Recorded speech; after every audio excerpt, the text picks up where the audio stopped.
இவங்கள வச்சுதான் பிளேயை நகர்த்தணும்னு. அந்த பிளேயை அவங்க ரொம்ப தெளிவா நகர்த்துறாங்க. அதனாலதான் ஃபர்ஸ்ட் ஆரம்பிச்ச வேகத்துல இந்த ஷோல ரொம்ப மிக கவனமா திவாகர் பார்வதினாலதான் ஷோ நகருது. இவங்க 2 பேரையும் வேகமா ஆக்சலரேட் பண்ணி இந்த மாதிரி ஏதாவது ஒண்ணு தொட்டா அதுல நல்லா கேம் ஆடிட்டு இருக்க பார்வதியோட கேம் மாறிடும்னு திவாகர் மாதிரியான ஆள் கிட்டக்க பெருசா சென்சிபிளான கேள்விகளை த்ரோ பண்ண முடியாதுன்னு கமருதீனை மட்டுமே கார்னர் பண்ணி வச்சாங்க. முதல் 2 வாரத்துக்குலாம் கமருதீனால எழுதிக்கவே முடியல. திவ்யாக்கு கிட்டத்தட்ட இதே நிலைமை தான். இன்னைக்கு திவ்யா வந்து போகாம இருந்ததுக்கு திவ்யாவுடைய காரணம் உண்மையோ பொய்யோ நாங்க உண்மையை தான் நம்பிட்டோம் அப்படின்னு சொல்லி கொண்டு போற திவ்யாக்கு தான் உடம்பு சரியில்லைன்னு ஆச்சு. சாண்ட்ரா கிட்ட ஏன் கேள்வி கேட்கணும்? சாண்ட்ரா கிட்டயும் அதே அப்ரோச்ச மெயின்டைன் பண்ணலாமே. ஏமா உனக்கு கூப்பிட்டா உனக்கு ஒரு வேலையை செய்ய வக்கில்லன்னு ஏன் விஜய் சேதுபதி சாருக்கு சாண்ட்ராவை பத்தி சொல்லி தெரியாதா? இல்ல ஒருவேளை பிரஜின் கோச் பாரு விட்டுட்டாரு.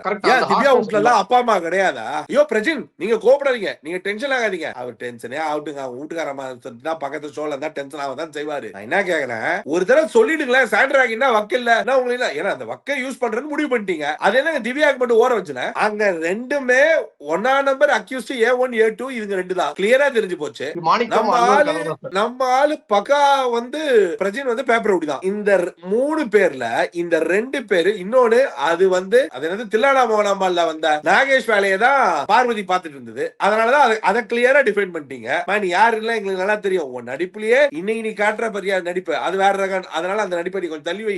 ஆக்சுவலா என்னன்னா நீ 5 வாரம் போட்டதை இந்த பொண்ணு ஒரு வாரத்துல அப்ளோம் ஆக்கிடுச்சு. அதனால அது மெரிட்டே கிடையாது. ஆனா இந்த ஷோல ஒரு விஷயம் ரொம்ப தெளிவா தெரியுது. இவங்க வந்து சாண்ட்ரா பிரச்சனை வந்து இந்த ஷோக்குள்ள சாண்ட்ராவுடைய மூவ்ல இவ்வளவு ஸ்ட்ராங்கான பிக் பாஸ் கண்ணை மூடிட்ட அந்த ஒரு மேட்டரை கேள்வி கேட்கிற திவ்யா வேலை செய்யாததும் பிக் பாஸே கேள்வி கேட்காத சாண்ட்ராவையும் ஒரே மாதிரி தான் ஹேண்டில் பண்ணாரா? இவர் என்ன பண்ணிட்டாரு, சாண்ட்ராவை விட்டு பிரஜினை ஏறினு ஏறினார். பிரஜின் ஏறும் போது எப்படி பிரஜின் பேசுவாரு, நண்பர் பிரஜினா பேசலாம். ஐயோ சார் அப்படின்னு அவர் நண்பர்லாம் இல்லாம ஹோஸ்டாவே தான் பேசணும். ஆனா இவர் மாஸ்க் காட்டிட்டு இருந்தார்ல, இங்க உட்கார்ந்துகிட்டு வேற லெவல்ல ஒரு மாஸ்க் காட்டிட்டே இருந்தார்ல, அந்த மாஸ்க் காட்டினது எதுவுமே எனக்கு என்னமோ உண்மையாலாம் படல. அப்படி இருந்தா ஆதிரை எழுந்திக்கும் போது உட்காருன்னு சொன்னவருங்க பிரஜினை மட்டும் என்ன பேச விட்டு பாத்துட்டு இருக்காரு.